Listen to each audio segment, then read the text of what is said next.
अन्नदाता। पग पग पर है संग तुम्हारे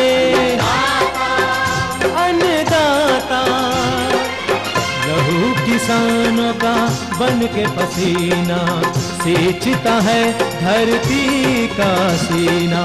मेहनत का तेरी हक दिलवाने, नई तकनीक नई खोज बताने। पशुधन को गुणवान बनाना, पौध सुरक्षा को सिखलाना, खेती के सब गुर समझाने, भारत का सरताज बनाने। आठों पहर है संग तुम्हारे अन्नदाता अन्नदाता। नमस्कार, मैं हूं आपके साथ रुचि और आप सभी दर्शकों का अन्नदाता कार्यक्रम में स्वागत करती हूं। हर रोज की तरह कार्यक्रम में लेकर आई हूं खेतीबाड़ी से जुड़ी हुई बहुत सी लाभकारी जानकारियां। तो चलिए सबसे पहले देखते हैं क्या है विशेष आज के कार्यक्रम में। गन्ने की पेड़ी फसल में जरूरी कार्य। अधिक फलन हेतु गर्मी के मौसम में फल बागों का प्रबंधन।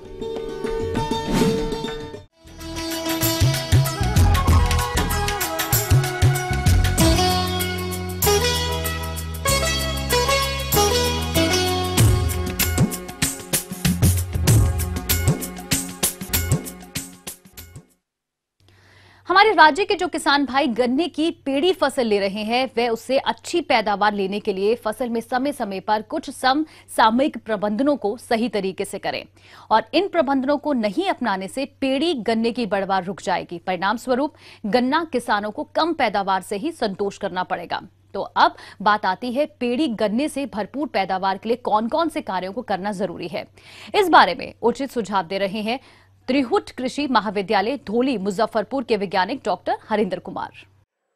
गन्ना किसान भाइयों को जो गन्ने की खेती करते हों, इस समय उनको अति आवश्यक है कि अब धीरे धीरे ये बसंत ऋतु का समय और खूंटी का जो समय है गन्ने में, वह अब समाप्त होने वाला है।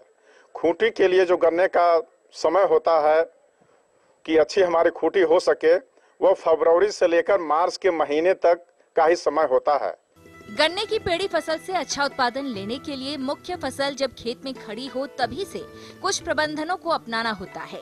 और इसमें भी कटाई के समय तो विशेष ध्यान देने की जरूरत होती है, क्योंकि इस समय थोड़ी सी लापरवाही से पेड़ी फसल का अंकुरण ठीक ढंग से नहीं होता।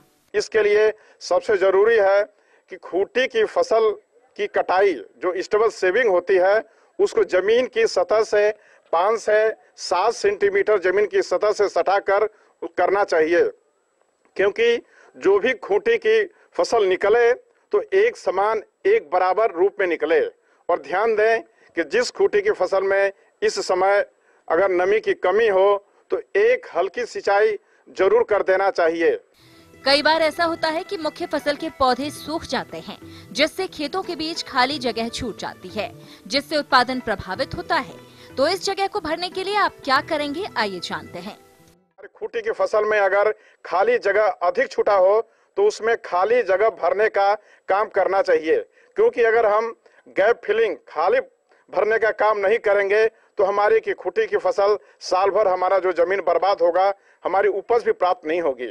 तो जिस प्रभेद का जो गन्ने का खूंटी रख रहे हो, उसी प्रभेद के गन्ने को जो बड चिप के द्वारा तैयार किया गया पौधा है, या बाली जो पॉली बैग के द्वारा तैयार किए हुए पौधे को, या जो सेट का टुकड़ा अलग से जो हमारे खेतों में पड़ा हुआ है, उसको लाइन में जहां पे जिसका जमाव नहीं है, खूंटी सूख गई है, उसके बीच में लगाएंगे तो निश्चित रूप से हमारी फसल जो है पूरी तरीके से खेत भर जाएगा और उपज भी हमारी अच्छी होगी।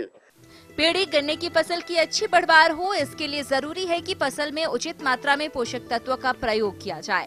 तो पेड़ी गन्ने की फसल में पोषक तत्वों का प्रबंधन कैसे करना है, आइए जानते हैं।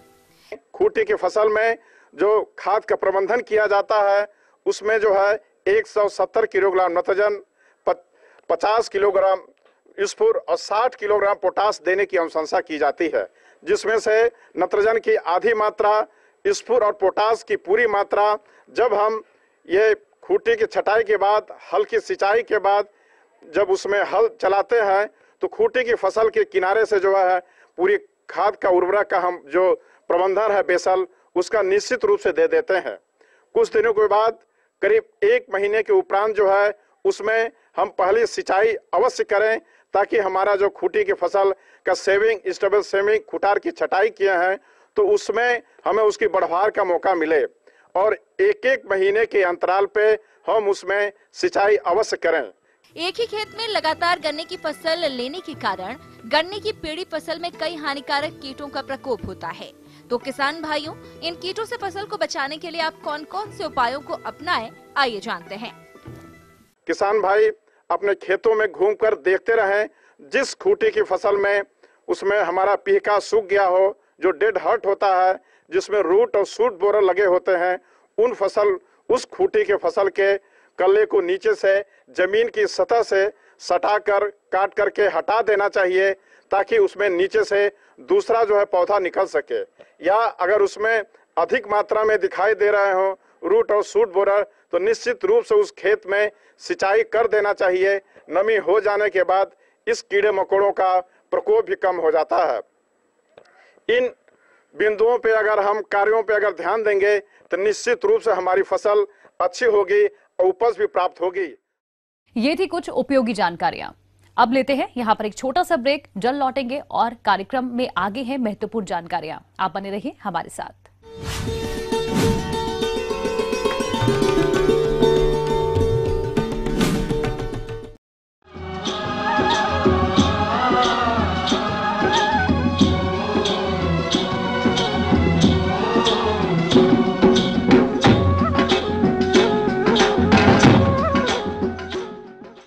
ब्रेक के बाद आप सभी दर्शकों का स्वागत है। चलिए अब रुक करते हैं अपनी अगली कड़ी की ओर।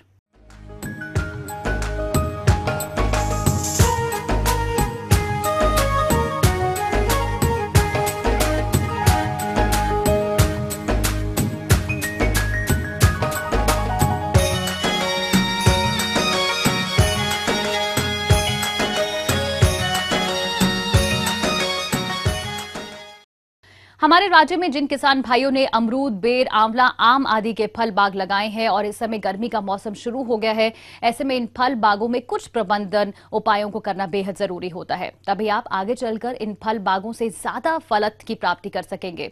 तो इस समय इन फलदार बागों में कौन कौन से कार्यों को करना बेहद जरूरी होता है, इस बारे में विस्तार से जानकारी दे रहे हैं बागवानी विशेषज्ञ डॉक्टर आशीष त्रिपाठी। किसान भाई समय समय पर फलदार वृक्षों का रोपण करते रहते हैं और फलदार वृक्षों से उनको जो वांछित लाभ मिलना होता है वो लाभ कई बार वो लाभ ना मिलके उनको अच्छे परिणाम नहीं प्राप्त होते हैं।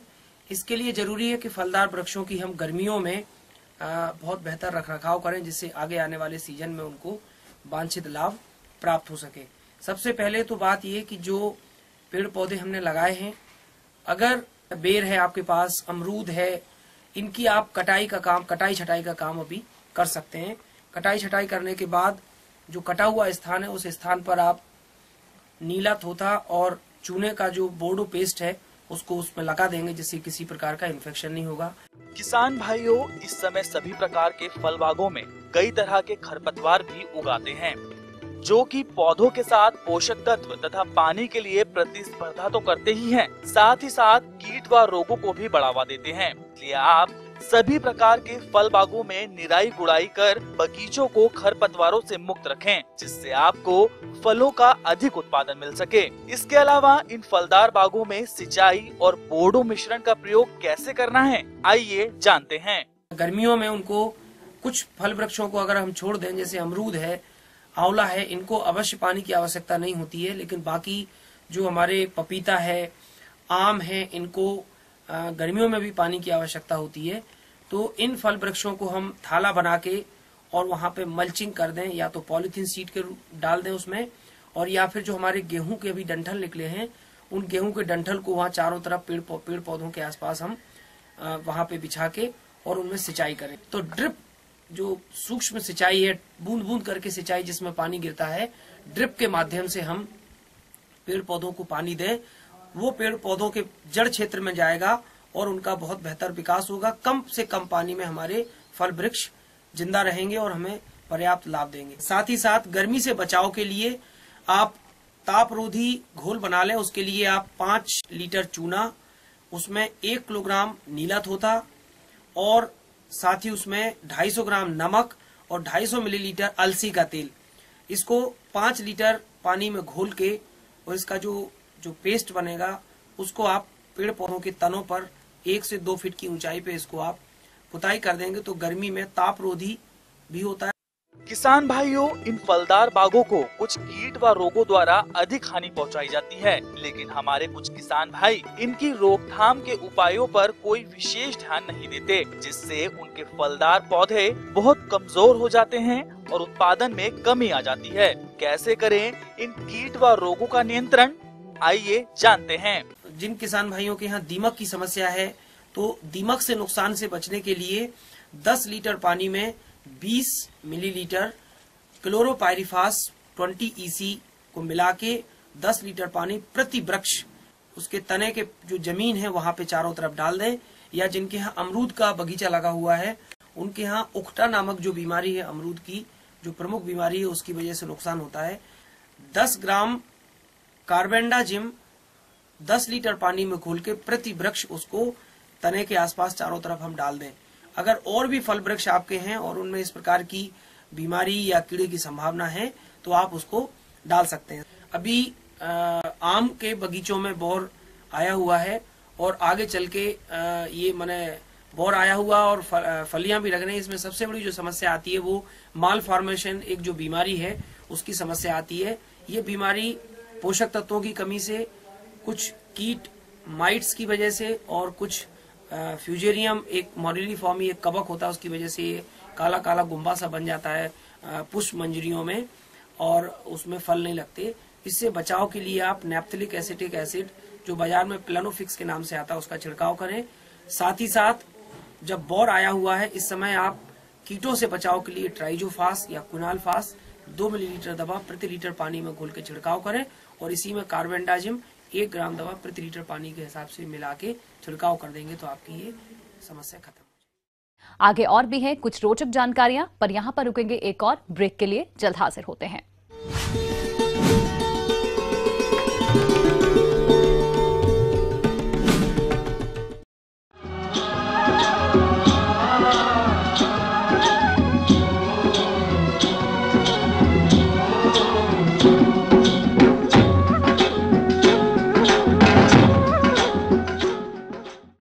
ब्रेक के बाद एक बार फिर से आप सभी दर्शकों का अन्नदाता कार्यक्रम में स्वागत है। बढ़ते हैं अपनी अगली प्रस्तुति की ओर।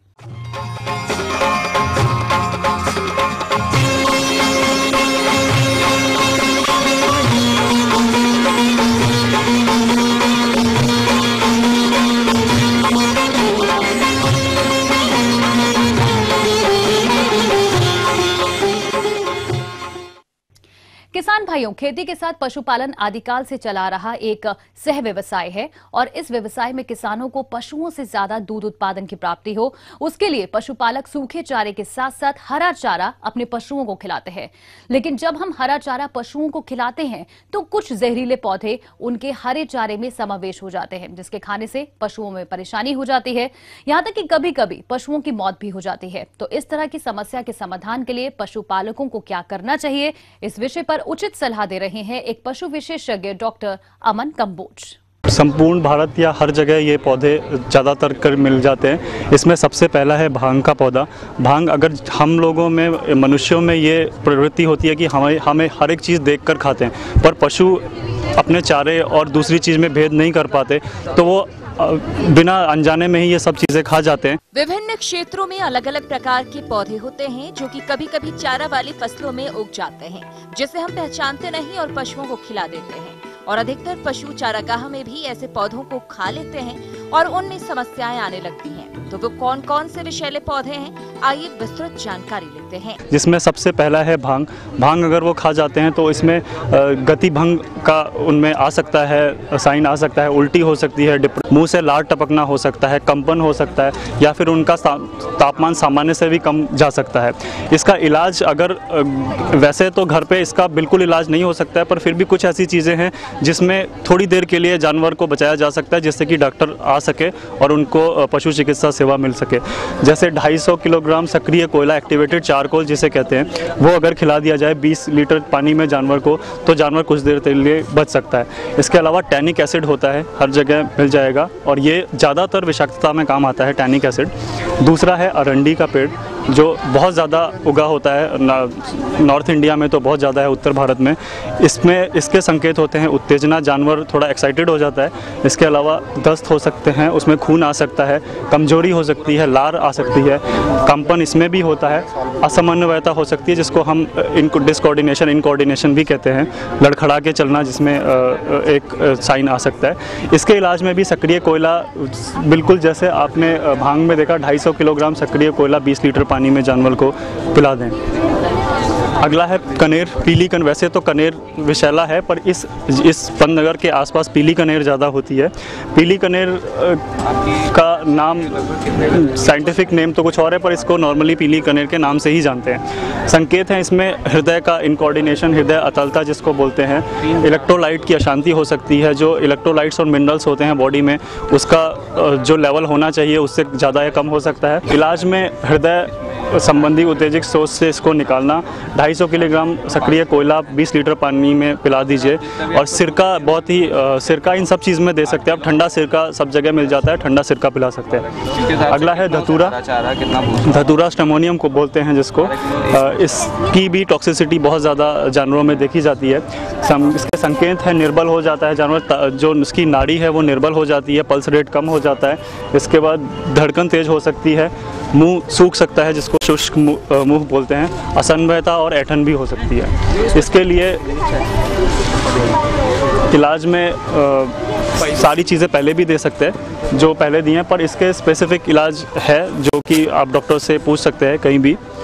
इसके अलावा पार्थीनियम जिसको गाजर घास बोलते हैं, गाजर घास के संकेत ये हैं कि सूजन आ जाती है, गंभीर मामलों में सांस की खराबी भी हो सकती है। इलाज के लिए यहाँ भी सक्रिय कोयला यूज़ कर सकते हैं 20 लीटर पानी में, और उसके साथ साथ ठंडा सिरका भी दे सकते हैं। पूरी का पेड़, लेंटाना यहाँ पे बहुत कॉमन है। लेंटाना के संकेत हैं भूख नहीं लगती है, पीलिया हो जाता है, फोटोसेंसिटाइजेशन जिसको कहते हैं, फोटोसेंसिटाइजेशन हो सकता है, इसीलिए धूप से अलग रखना जरूरी है जानवर को।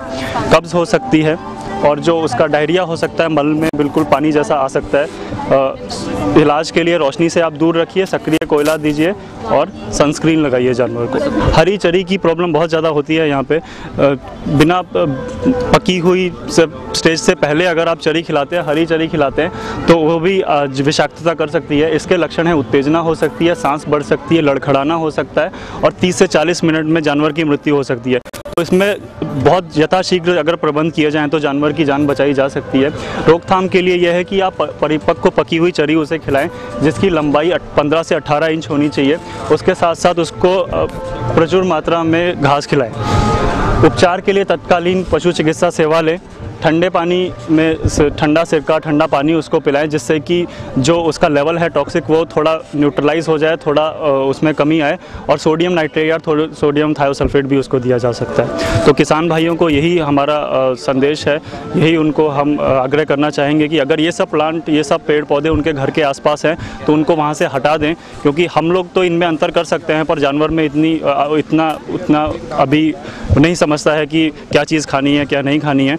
तो हम खुद अगर इनकी जानकारी रखें तो हम अपने जानवर को इनकी विषाक्तता से बचा सकते हैं। और इनकी जानकारी में आपको ये ध्यान रखना है कि किसके लिए क्या खिलाना है। जैसे हमने सक्रिय कोयला हर जगह बताया, तो ऐसी सब चीज़ें अपने पास रखें जिससे कि अगर विषाक्तता हो जाए तो आप घर पे ही थोड़ा उसका प्रबंधन कर पाए। किसान भाइयों, ऐसी समस्याओं से बचने के लिए पशुओं के खान पान में सावधानी रखें। जब भी आप चारे की कोई फसल लें तो बीज जमाव के बाद यदि कोई भी अन्य पौधा जो कि पशुओं के लिए हानिकारक हो सकता है उसे निराई के द्वारा पहले ही निकाल लें। फिर भी कोई पशु इन चारों को खा ले तो उस दशा में बताए गए इन घरेलू उपायों को अपनाएं और पशु चिकित्सक से पशु को एक बार जरूर दिखा दें।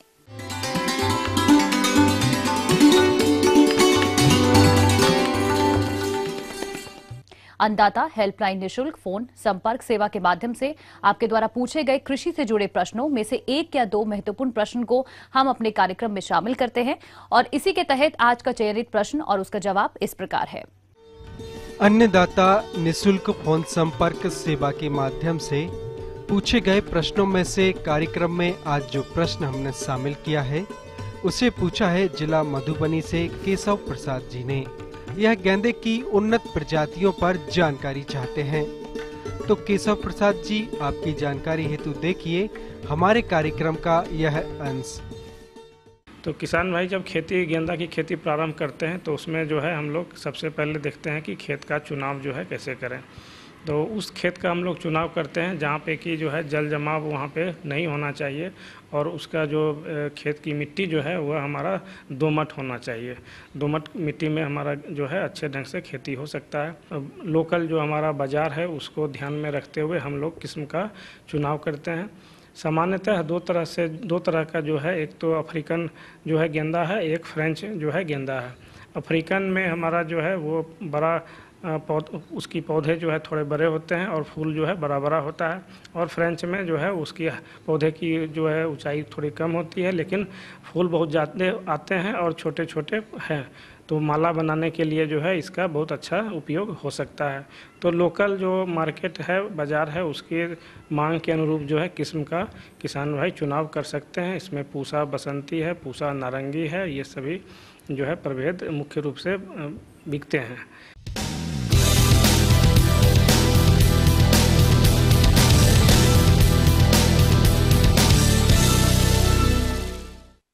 राज्य की विभिन्न मंडियों में कृषि उत्पादों के चढ़ते उतरते बाजार भाव की संक्षिप्त जानकारी इस प्रकार है।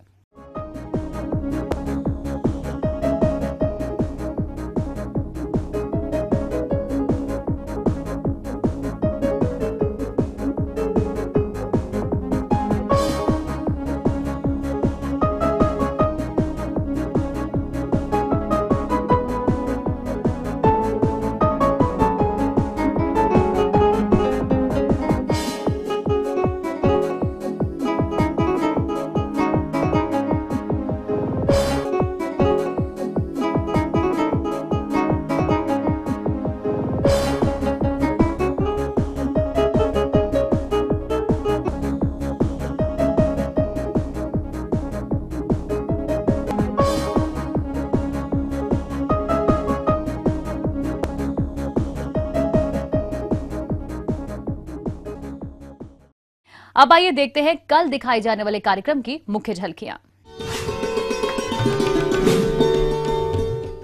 गेहूं की फसल में सैनिक कीट की रोकथाम, ग्लोबल वार्मिंग का मानव जीवन और कृषि पर प्रभाव। हमें उम्मीद करते हैं कि आज का कार्यक्रम आप सभी दर्शकों के लिए उपयोगी रहा होगा। किसान भाइयों, अन्नदाता आपकी सेवा के लिए संकल्परत है। कृषि संबंधित समस्या एवं सुझावों के लिए आप हमें इस पते पर संपर्क कर सकते हैं। प्रोड्यूसर अन्नदाता, ETV Bihar, Jharkhand, Ramoji film city, Hyderabad 501512। साथ ही साथ आप हमें ईमेल भी कर सकते हैं। हमारा ईमेल एड्रेस है anndatabihar@etv.co.in। इसके अतिरिक्त आप हमें निःशुल्क हेल्पलाइन नंबर 180010484599 पर सोमवार से शनिवार सुबह 10 से शाम 4 बजे के बीच संपर्क कर सकते हैं। फिलहाल अन्नदाता की पूरी टीम को आप इजाजत दीजिए। कल फिर इसी समय आपसे मुलाकात होगी कृषि संबंधित कुछ और महत्वपूर्ण जानकारियों के साथ। नमस्कार।